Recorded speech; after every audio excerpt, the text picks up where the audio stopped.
नमस्कार दर्शक बंधु जय जगन्नाथ मु दिव्य आपण मानक स्वागत जनाऊँगी सीएम किसान योजनार आउ गोटे नुआ अपडेट को। दर्शक बंधु ओडिशार समस्त सीएम किसान चाषी भाई भौणी मानक पई ओडिशा सरकार कृषि विभाग तरफ एक गुरुत्वपूर्ण नोटिस जारी करा जायछि जहाँकि ओडिशार समस्त चाषी भाई भौणी माने जानिबा निहाती आवश्यक। आगामी सीएम किसान टंका पाइबा पूर्व आपण मानक एसबू काम करिया पई पड़िबो जहाँ किछि ओडिशार कृषि विभाग डिपार्टमेंट एक नोटिस माध्यम रे जारी करिछि। तेबे ही चाषी भाई भौणी मानक पई आउ गोटे बड़ अपडेट मध्य रही प्रधानमंत्री फसल बीमा योजना को नहीं। तेबे सारा देशर चाषी भाई भौणी मानक पई आउ एक गुरुत्वपूर्ण खबरटी रही प्रधानमंत्री फसल बीमा योजना को नहीं। एणिकी सरकार घोषणा कले जेकोसी प्रकार आपण मानकर फसल नष्ट हेले प्रधानमंत्री फसल बीमा योजना रे आपण माने टंका पाइबे। पूर्वर केवल मरुड़ी दैव दुर्विपाक घटना पई आपण माने टंका पाउतले। एणिकी जदि वन्य प्राणी आपण मानकर फसल नष्ट करती किंबा अत्यधिक वर्षा प्रभाव में जल प्रभाव में जदि आपण फसल नष्ट हुए जेकोसी प्रकार आपण फसल जदि नष्ट हुए तेबे आपण मानकर सरकार तरफ प्रधानमंत्री फसल बीमा योजना रे जदि आपण माने एप्लाई करिसंती तेबे आपण मानकु टंका मिलिबो। आसंतु आलोचना करिबा आगामी सीएम किसान योजना रो टंका केबे मिलिबो एवं सरकार तरफ जो नोटिस टी वर्तमान आसीची ताकू मध्य देखिदबा।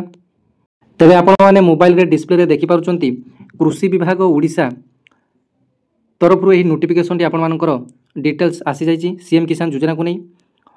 सीएम किसान योजना रे बाध्यतामूलक आवश्यकता गुड़िक पूरण कर हिताधिकारी मानक पई गुरुत्वपूर्ण सूचना रही। तेबे आसंतु यार नोटिस टी भल भाव पढ़ी नेबा।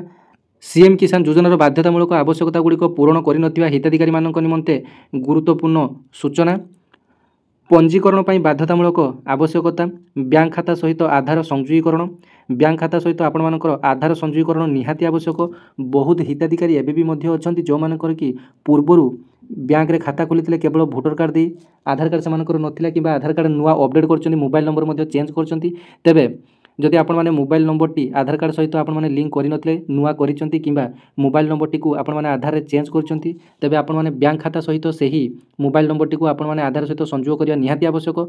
कृषक ओडिशा पोर्टाल रे पंजीकरण एवं कृषक ओडिशा पोर्टाल रे आपण मानकु निहाती भाव में रेजिस्ट्रेशन करिया पई पड़िबो। जेतेबेले आपण माने कृषक ओडिशा पोर्टाल रे लैंड रेजिस्ट्रेशन टी आपण मानकर करूचंती सेतेबेले आपण मानकर जदि अधिक जागा रहिछि तेबे आपण माने सठिक भाव में लैंड रेजिस्ट्रेशन टी करिवे। आपण मानकर केते प्लॉट रहिछि निर्दिष्ट भाव में एसब आपण माने देबे भूल भाल तथ्य आपण माने देबे नाही। एवं देखंतु पंजीकरण रो शेष तारीख आपण मानकर 31 डिसेम्बर 2025 पर्यंत आपण मानकर रहिछि। जो माने कि नुआ आवेदन करिया पई चाहुचंती जो माने कि एबे नुआ रेशन कार्ड पाइचंती जो माने कि पूर्व किस्ती कटि जाइचंती से माने एही सीएम किसान योजना रे नुआ आवेदन आपण माने करि परिबे। दर्शक बंधु आपण मानक पई आउ गोटे अपडेट जदि आपण माने सीएम किसान योजनार स्टाटस टी वर्तमान चेक करचंती जदि आपण मानकर पैरामीटर टी एने करि थाए तेबे आपण मानकर सब किछि ठीक ठाक रहिछि। जदि आपण मानकर पैरामीटर टी रेड कलर रे आपण मानकर अपडेट योर डॉक्यूमेंट जदि लेखा आसुची एवं जदि री अपलोड देखाउची तेबे आपण माने कृषक ओडिशा पोर्टाल टी अपडेट कर दियंतु एवं पुणी थरे आपण माने सीएम किसान योजना रे नुआ करी आवेदन करंतु। तेबे एटा थिला आपण मानको पई एई सीएम किसान योजना रो बड़ अपडेट जो मानकर कि पैरामीटर वर्तमान नु रहिछि तेबे समानकर सब किछि ठीक ठाक रहिछि। जदि आपण मानकर एठी रेड कलर रे किछि लेखा आसुची तेबे आपण मानकु कृषक ओडिशा पोर्टाल रे आपण मानकु रजिस्ट्रेशन करिया पई पड़िबो एवं तापरे आपण मानकु नुआ पुणी थरे आवेदन करिया पई पड़िबो। मोस्ट एटा इंपोर्टेंट आपण मानको पई उपरोक्त आवश्यकता पूरण करिया परे हिताधिकारी माने आधार लिंक थिबा मोबाइल नंबर जरिया रे ई-केवाईसी सहित निकटस्थ जनसेवा केंद्र किंबा व्यक्तिगत स्तर रे सीएम किसान पोर्टाल रे पंजीकरण कराई निहंतु। देखंतु आपण मानको पई बड़ अपडेट वर्तमान जे आधार लिंक थिबा मोबाइल नंबर जरिया रे ई-केवाईसी सहित आपण माने निकटस्थ जनसेवा केंद्र किंबा व्यक्तिगत स्तर रे सीएम किसान पोर्टाल रे आपण माने पंजीकरण एसब आपण माने करे नियंतु। तेबे एई सीएम किसान योजना रो पूर्व किस्तीटी अगस्त 28 नुआ खाई रे आसीथिला। तेबे ही सीएम किसान योजनार परवर्ती किस्ती टंका जदि आपण माने अपेक्षा करचंती तेबे ताहार डेट मध्य जानि नियंतु। 19 एप्रिल 2026 रे आसिया पई जाउची सीएम किसान योजनार नेक्स्ट किस्ती टंका। तेबे वर्ष को दुईटी किस्ती रे टंका प्रदान करथांती राज्य सरकार गुटिया हला नुआ खाई एवं अन्यटी हला अक्षय तृतीया। तेबे अगस्त 28 रे नुआ खाई पड़ीथिला तेबे पुणी थरे 2026 एप्रिल 19 तारिख रे अक्षय तृतीया पड़िया पई जाउची। तेबे यार नेक्स्ट किस्तीटी आपण मानकर एप्रिल 19 रे मिलिबो। तेबे सीएम किसान योजना जदि आपण मानकर कोनोसी असुविधा किंबा प्रॉब्लम थाए आपण माने जदि किछि बुझी पारु नथांती तेबे आपण माने देखंतु अधिक सूचना पई ब्लॉक कृषि अधिकारी कार्यालय किंबा कृषि समृद्धि हेल्पलाइन नंबर 155333 रे आपण माने जोगाजोग करंतु जहा किछि कृषि एवं कृषक विभाग तरफ एही हेल्पलाइन नंबर टी जारी करा जायछि। ଆସନ୍ତୁ ଜାଣିବା ପ୍ରଧାନମନ୍ତ୍ରୀ ଫସଲ ବୀମା ଯୋଜନାକୁ ନେଇ ଯେଉଁ ବଡ଼ ଅପଡେଟ୍ ଆସିଛି ତାକୁ ମଧ୍ୟ ଜାଣିବା। ତେବେ ଦେଖନ୍ତୁ ଚାଷୀଙ୍କୁ ବଡ଼ ଆଶ୍ୱସ୍ତି ଦେଲେ ସରକାର। ଯେମିତି ବି ହେଉ ଫସଲ ନଷ୍ଟ ହେଲେ ମିଳିବ କ୍ଷତିପୂରଣ। କୃଷକମାନଙ୍କ ପାଇଁ ଏକ ବଡ଼ ସହାୟତା ଘୋଷଣା କରିଛନ୍ତି କେନ୍ଦ୍ର ସରକାର। କେନ୍ଦ୍ର କୃଷିମନ୍ତ୍ରୀ ଶିବରାଜ ସିଂ ଚୌହାନ ଶୁକ୍ରବାର ଘୋଷଣା କରିଛନ୍ତି ଯେ ପ୍ରଧାନମନ୍ତ୍ରୀ ନରେନ୍ଦ୍ର ମୋଦିଙ୍କ ଉଦ୍ୟମରେ ପ୍ରଧାନମନ୍ତ୍ରୀ ଫସଲ ବୀମା ଯୋଜନା ଅଧୀନରେ ଫସଲ କ୍ଷେତ୍ର 2ଟି ଗୁରୁତ୍ୱପୂର୍ଣ୍ଣ ବର୍ଗକୁ ଅନ୍ତର୍ଗତ କରାଯାଇଛି, ଯାହା ଚାଷୀମାନେ ଦୀର୍ଘ ଦିନ ଧରି ଦାବି କରୁଥିଲେ। ଏବେ ଯେମିତି ବି ଫସଲ ନଷ୍ଟ ହେଉ ସରକାର ଦେବେ କ୍ଷତିପୂରଣ।